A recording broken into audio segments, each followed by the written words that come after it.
তো যাই হোক, এই মহিলা আর এই হলো এক মহিলা।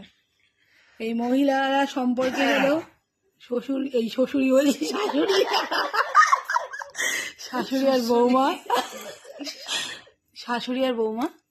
তো দেখো পায়ের অবস্থা খুবই খারাপ, তো সেটা এখন মানে ড্রেসিং করা চলছে। এটা রোজই চলে, আজকে আমি বাড়িতে ঘুরতে এসেছি তাই জন্য ভিডিওটা একটু তোমাদের সাথে শেয়ার করলাম। কদিন আগে দেওরের খুব শরীর খারাপ হচ্ছিল, তখনও সেবা করেছে। ও মা, মা তোমাকে কেউ মেরেছে? তোর কপালটা দেখো।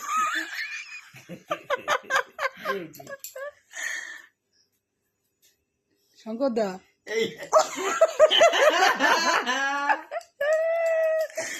তো যাই হোক, এই হলো আমার পরিবার, দেখতেই পাচ্ছ। মানে বাড়ির মা, এই যে বাবা, এই যে ওদের একমাত্র আপাতত বৌমা, ছোট ছেলে বিয়ে কবে করবে।